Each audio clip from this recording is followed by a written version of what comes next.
I'm going to cover differences between day game and night game today. And many of you might not really understand this, but day game and night game are two different things. You should have different different goals in mind when doing them. Day game has a lot of different from night game.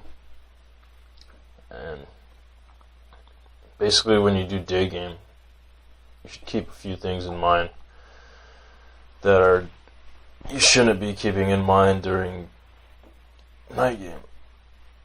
And one of those things is that in day game you are not just gaming during the day, but you are going to have a lot less flake rate than when you're going out at night. And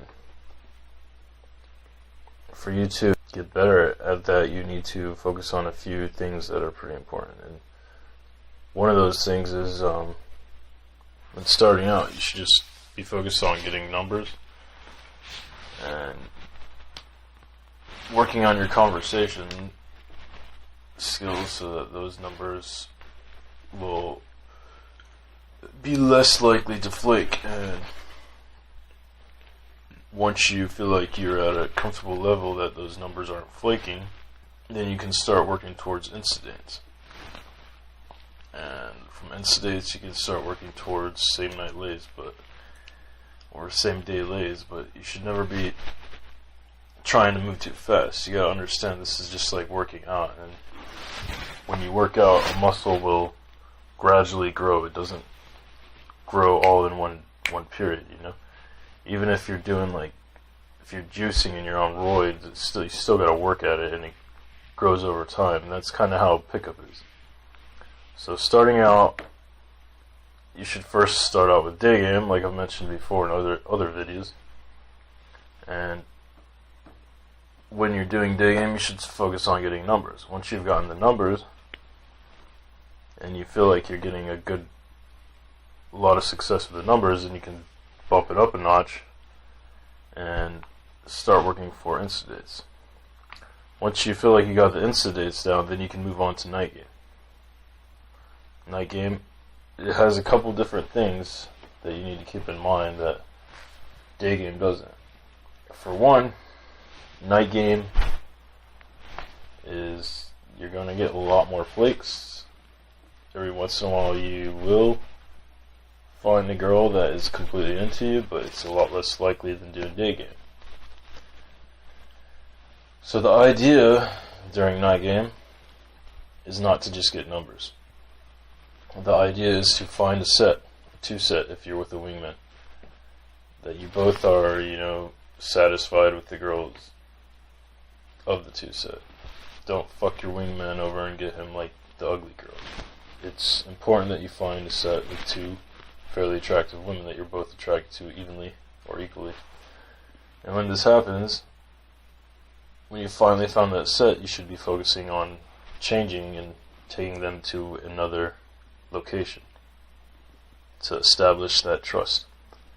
Once you get to that other location, you can take advantage of that. Sometimes there's clubs in your city where you can't get in unless you're either on the guest list or you got girls. So you can, once you get those girls, you get good at getting girls to come to these, to change to these venues, then you can capitalize on that and get into higher end clubs. And that's always a nice trade-off. So, okay, moving on to after you've gotten to the club.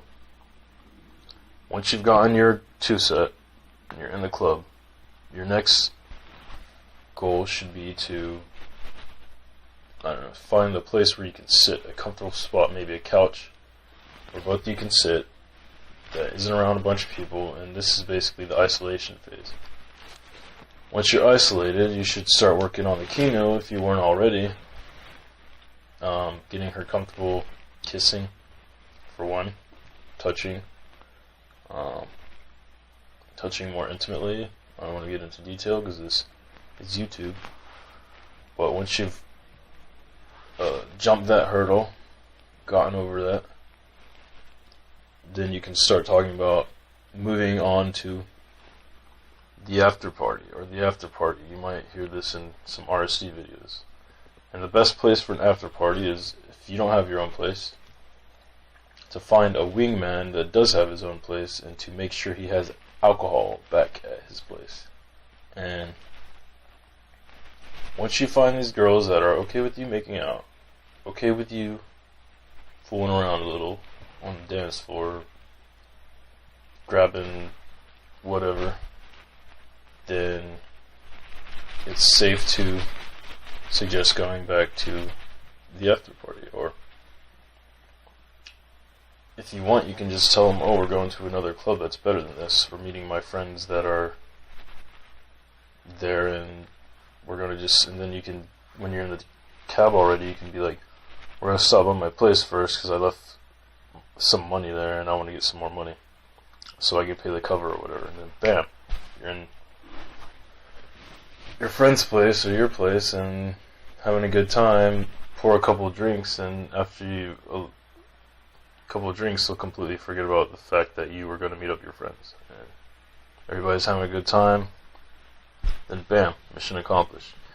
Yeah, you haven't screwed them yet, but you've accomplished your first pull. And that should be your objective for night game. So anyway, to summarize, day game you should be focused on numbers, then insta dates. And once you've gotten good at that, you can move on to night game. And then your objective for night game is find a 2-set, move the 2-set, isolate the 2-set, and then move the 2-set back to your friend's place or your place, or pool. So for night game, let's start that over again. Night game, your goal is find a 2-set, move the 2-set, isolate the 2-set, and pull the 2-set. So there's 1, find, 2-set, move 2-set, isolate 2-set, pull 2-set. So there's basically 4 steps in that game. And once you get used to that, it's a lot easier. Girls that go out on the weekends at night, they're looking for something. They're not like girls that you meet in day game. They're looking to have fun, and they're going to be a lot open to having an adventure, or whatever you want to call it. So anyway, that's what I got for tonight. PUA Redsky. Good luck.